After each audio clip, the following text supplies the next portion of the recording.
You'll notice that was like my voice and one of our director's voices in there as Phineas and well, as Doofenshmirtz, I guess it was my voice.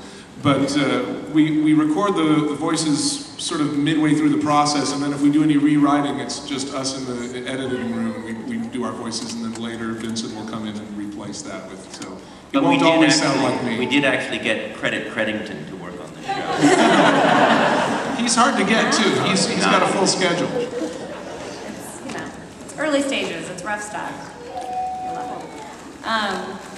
Alrighty, well, I think we need to bring you guys up and have you ask some questions. I'm done asking questions. I have a question. Yes. I want to know how long it's going to take to draw that movie.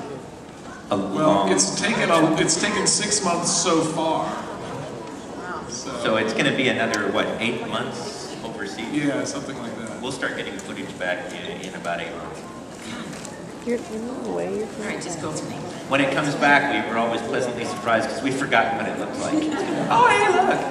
Yeah, it's cool because you like, I know as you guys find this too, but I mean, when you get the ADR back from the rewrites of episodes 2, it's so much time has gone by that when you get the scripts back, like, oh my gosh, we did this.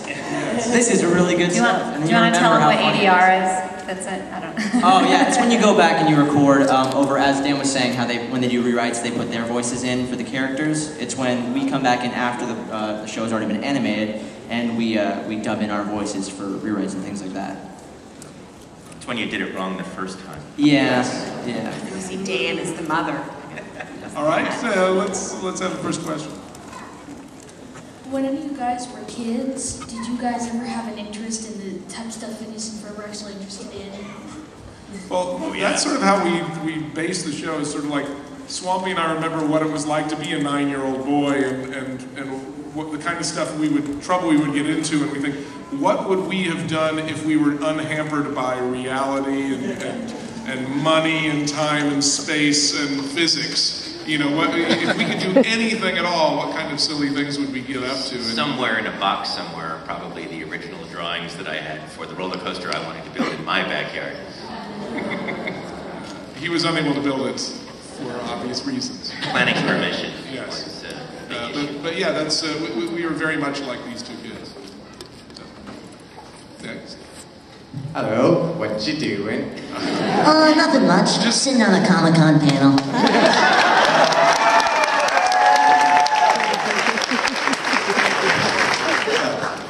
First question I always see in all the episodes first is like, aren't you a little bored to be doing this? Yes, I am. And my question is, like, where in the show I always see Isabella and Candace trying to give hints to Jeremy and Phineas that they like them. In the seasons, will they ever find out that they like each other? You know, there'll be a little bit of development on that front if you stick around and see the screening at 3. For Candace and Jeremy. For Candace and Jeremy at the very least. Mm-hmm. And then you got to see the movie next summer. I'm not saying any more than that. Yeah. We should see it. Peace. Okay. Hi, I'm Nathaniel. Nathaniel. Hi. I'm Swampy. This is Dan. I love Vincent. Mitchell. Mitchell. I like the cast and everything. Can't wait for that for Summer Belongs to You. I'll glue my eyes to the screen to catch every second of it if I have to. Okay. Don't use any caustic glue. Permanent glue. Something that's skin friendly. Aren't you a little bored to be making a cartoon? Yes, we are. Real question. At the end of the episode, The Chronicles of Meat, it shows like I know. You're talking about the trailer for Meatless in Seattle. Yeah, Mitch comes back. Well, here's the deal with that is that we actually just did that as a joke. We weren't planning on doing a Meatless in Seattle. We were just saying it'd be funny if we did like a gag, what would all these visuals end up being in a story? But now so many people have said they want to see that. They were actually writing a story around that. We went back to the storyboard artist and said, you thought you were very clever, now we challenge you to actually make an episode that includes all those elements. And a couple months ago he came back and said, I think I have it. So we're going to have a Meepless in Seattle episode in the 3rd season.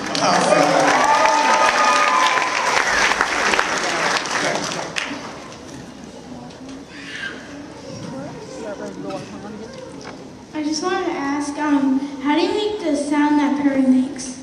Well, none of us do it. It's a man named D. Bradley Baker. He's a voiceover actor. He also does like all of the clones in Clone Wars, and he does the fish in American Dad. He's a very prolific voice actor.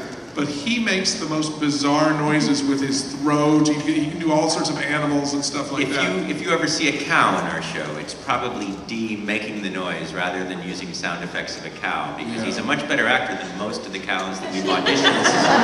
And we auditioned a lot of cows. And what we did is we knew that he did lots and lots of animal noises, and we just called him in and I said, look, I just wanted to be some sort of weird purring, chirping noise, and he gave me like 20 of those, and we just picked one and said, okay, this is the one we're going to use over and over again. So. Security, that man in the corner over there needs to be removed. That Rob Hughes, that's the guy right there. One of our directors, Rob Hughes. Rob Hughes directed.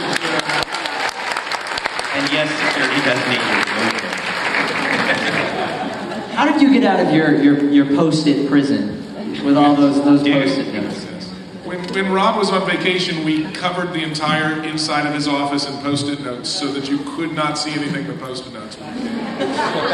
And then the fire marshal told him he had to take them all down, and nobody helped him. It took 20 people like 3 weeks to do it, and he had to get it all down in 2 days. All right, here we go. Hi, my name is Perry Chen, as in Perry the Platypus. Hi, Perry Chen. Morning 8p. I'm a film critic, and everybody's a film critic these days.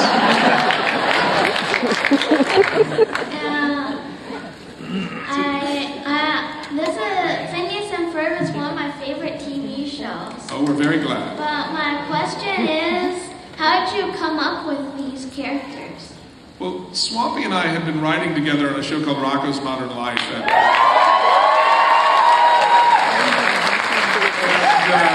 And we enjoyed writing together so much that we wanted to create a show that we could do together so that we would continue to work together. It just took 16 years to get the show made, but we actually came up with the whole idea for the show back then, about 16 years ago. And, we're older than that. It's about 18 like and everything. Really old. Wait, look in the back. Look, it's Perry the Platypus back there. That's excellent. I gotta get a picture with you later. Oh, there you are, Perry. It's summer this morning, but I guess who's down here? And also, do you have any advice for young animators? Because I'm doing a 5-minute short film about the Holocaust.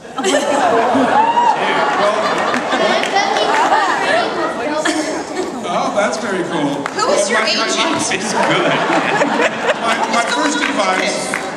My first advice is that the Holocaust isn't really funny. You can try. Roberta Benigni did it okay, but I would just say draw all the time. Draw everything you see. Just we just practice drawing all the time because that was what we liked. I don't think you need any advice from us. I'm going to hit you up later for a little advice. Man. Thanks, I will. Good luck. So I was wondering so 2 years ago I came to this panel. Yes. And then, well, I couldn't, for reasons unknown, I couldn't come next year. But anyway, so 2 years ago I heard you say that there was going to be an episode someday where Isabella and Buford would fight over the What You Doin'. I was wondering if that episode was still going to ever come out or not. Well, it's not an episode centered around that fight, but we've thrown little bits of that in a couple of times in the. It was the Out of Tune episode where Out of Tune. He says, "What you doing?" And she punches him, and he goes, "Sorry about that. Sorry." And he's later. He's like, Isabel, about that, what you doing back there? She goes, we'll talk about it later. So, you know, but we have little bits where somebody else will say what you doing in the episode with the waterfall.